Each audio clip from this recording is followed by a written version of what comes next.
जय श्री कृष्णा। बैसाख मास के शुक्ल पक्ष की एकादशी को हम मोहिनी एकादशी के रूप में जानते हैं। तो आज की इस वीडियो में हम मोहिनी एकादशी की सरल पूजा विधि आपके साथ शेयर करने वाले हैं। साथ ही इसका व्रत हमें कैसे करना चाहिए, इसका क्या महत्व होता है और 2026 में मोहिनी एकादशी का व्रत कब रखा जाएगा। तो देखिए, मोहिनी एकादशी के दिन भगवान विष्णु के मोहिनी स्वरूप की पूजन की जाती है। तो यहाँ पर देखिए, सुबह के समय आप जल्दी उठकर स्नान कर लीजिए। स्नान करके शुद्ध हो जाइए और फिर उसके बाद में शुद्ध वस्त्र धारण कर लीजिए।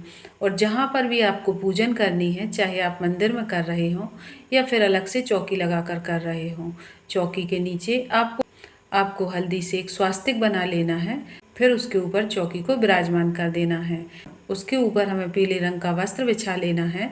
फिर भगवान श्री हरि विष्णु का जो भी स्वरूप आपके पास है, आप उन्हें विराजमान कर लें। आप चाहें तो लड्डू गोपाल जी को भी विराजमान करके पूजन कर सकते हैं। और इस दिन बांके बिहारी जी की पूजन की जाती है। तो जो भी आपके पास स्वरूप है, आप उन्हें रख लीजिए। और इसके बाद में हमें श्री गणेश जी की स्थापना भी कर लेनी है। साथ में ही हमें एक अमृत कलश बनाना है, क्योंकि इस दिन अमृत कलश की भी स्थापना करनी चाहिए। तो आज के दिन कलश की स्थापना आप अवश्य करें। जैसे हम हर पूजा में कलश की स्थापना करते हैं, उसी तरीके से हमें कलश की स्थापना कर लेनी है। नहीं तो एक आप मिट्टी का कलश लेकर उसके अंदर आप ऐसे थोड़ा सा गंगा जल डालकर फिर उसके बाद शुद्ध जल भर करके उसे आप जरूर रखिए। इसके बाद में देखिए, अगर आपके पास शंख हो तो आप शंख भी पूजा में जरूर से रख लें। इस दिन भगवान विष्णु और माता लक्ष्मी की विशेष कृपा प्राप्त करने के लिए आपके पास अगर कमल गट्टे की माला हो तो आप वह भी रख सकते हैं। नहीं तो फिर मैंने यहाँ पर कमल गट्टे, कौड़ी और लघु शंख पूजा में रख लिया है। अगर आपके पास है तो आप रख सकते हैं, नहीं तो साधारण तरीके से भी एकादशी का पूजन कर सकते हैं। तो बैसाख शुक्ल पक्ष की एकादशी तिथि इस बार 26 अप्रैल दिन रविवार को शाम 6:08 से शुरू हो रही है और 27 अप्रैल दिन सोमवार को 6:16 तक एकादशी तिथि रहेगी। इसके बाद में द्वादशी तिथि प्रारंभ होगी। तो ऐसे में उदय तिथि के अनुसार इस बार 27 अप्रैल दिन सोमवार को ही मोहिनी एकादशी है। एकादशी का व्रत सोमवार को ही रखा जाएगा। तो देखिए, अमृत कलश के लिए ही भगवान श्री हरि विष्णु ने मोहिनी स्वरूप धारण किया था। अब हम यहाँ पर दीपक प्रज्वलित कर लेंगे। उसके बाद में हाथ में थोड़े से तिल और फूल लेकर हम यहाँ पर अपने व्रत का संकल्प कर लेंगे। भगवान श्री हरि से प्रार्थना करते हुए कि हे भगवान श्री हरि, आज मैं आपके निमित्त आपका यह व्रत कर रही हूँ, तो हमारा यह व्रत निर्विघ्न संपन्न हो, ऐसा हमें आशीर्वाद प्रदान करें। और हमारी जो भी मनोकामना हो उसे बोलते हुए, आप अपने कुल गोत्र का नाम बोलते हुए संकल्प आपको ले लेना है। अब हमने जो तिल और फूल लिए थे ना, वह हमें दीपक के पास में छोड़ देना है। इसके बाद में हम सभी को स्नान करा देंगे। तो जल छिड़कते हुए भाव रूपी हम सभी को स्नान करा देंगे। और देखिए, अगर आप चाहें तो पंचामृत आदि से भी स्नान करा सकते हैं। अगर आपके पास धातु की मूर्ति है तो आप पंचामृत से स्नान करा लीजिए। और सबसे पहले श्री गणेश जी का पूजन करेंगे, उनको तिलक करेंगे। फिर उसके बाद में हमने जो अमृत कलश यहाँ पर भर के रखा है, उसे भी हम इस तरीके से तिलक करेंगे। दीपक को तिलक कर देंगे। भगवान श्री हरि विष्णु जी को भी हम इस प्रकार से चंदन और तिलक कर देंगे। माता लक्ष्मी को भी हम रोली से तिलक कर देंगे। और फिर उसके बाद में हम ऐसे हाथ में तिल लेकर, देखिए, एकादशी पूजन में हमें चावल का प्रयोग नहीं करना चाहिए, तो इसलिए हम यहाँ पर तिलों का प्रयोग करेंगे। तो सभी को ऐसे तिल समर्पित कर देंगे और कुछ तिल हम दीपक में भी डाल देंगे। इसके बाद में हम वस्त्र रूपी सभी को कलावा मौली समर्पित कर देंगे। भगवान श्री हरि विष्णु को पीले रंग का वस्त्र समर्पित करेंगे। आप पीले रंग का वस्त्र लाए हैं तो समर्पित कर दीजिए, नहीं तो फिर आप पीले रंग का जनेऊ भी समर्पित कर सकते हैं। उसके बाद में माता लक्ष्मी को चुनरी समर्पित कर देंगे, सुहाग की सामग्री समर्पित कर देंगे। फिर सभी को हम धूप दीप दिखाते हुए जो भी आपके पास ऋतु फल हैं, आप उनका भोग लगा दीजिए। के दिन कोई भी फलाहारी भोग आप लगा सकते हैं।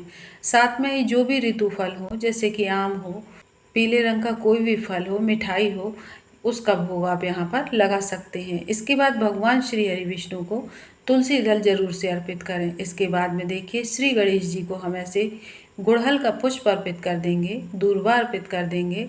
और साथ ही अगर आपके पास भगवान श्री हरि विष्णु को पीले रंग के फूल बहुत अधिक प्रिय होते हैं, तो वह भी आप जरूर से समर्पित कर दीजिए। इसके बाद में देखिए, हाथ में तिल और फूल लेकर मोहिनी एकादशी की व्रत कथा सुनेंगे। व्रत कथा और महात्म्य इसका मैं अलग से वीडियो अपलोड कर दूंगी, तो कथा आप वहां पर जाकर सुन सकते हैं। और जब हमारी कथा संपूर्ण हो जाएगी तो उसके बाद में जो भी हमने हाथ में तिल लिए हैं उन्हें हम ऐसे दीपक के पास में छोड़ देंगे, फूल भी ऐसे चौकी के ऊपर छोड़ देंगे।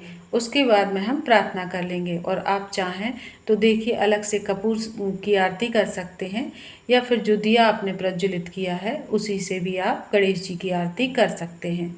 और जो अमृत कलश हमने भरकर रखा है, आप इस तरीके से कलश की स्थापना पंच पल्लव आदि लगा करके, उसके बाद उसके ऊपर एक पूर्ण पात्र रखकर दिया जला करके या फिर नारियल रख करके ऐसे भी आप कर सकते हैं, या फिर साधारण तरीके से चाहें तो आप वैसे भी कर सकते हैं। इसके बाद में हम सभी की बड़े ही प्रेम पूर्वक आरती कर लेंगे।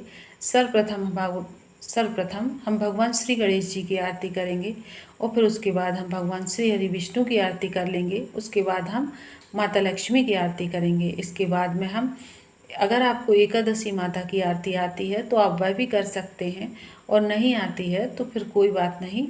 आप इस तरीके से आरती करने के बाद, इसके बाद में आप पूजा में हो रही कमियों के लिए दोनों हाथों को जोड़कर क्षमा याचना करते हुए यहाँ पर आपको कुछ न कुछ दक्षिणा जरूर से समर्पित कर देनी है। इस प्रकार से हम प्रार्थना करेंगे तो ऐसे ही मोहिनी एकादशी का पूजन संपूर्ण हो जाएगा। भगवान श्री हरि विष्णु को आप तुलसी दल जरूर से समर्पित कर दीजिएगा। तो ऐसे मोहिनी एकादशी का पूजन हमें करना चाहिए। तो देखिए, व्रत आप अपने संकल्प के अनुसार करें। आप चाहें तो निर्जला व्रत भी कर सकते हैं, या फिर जैसा कि आप संकल्प लेते हैं।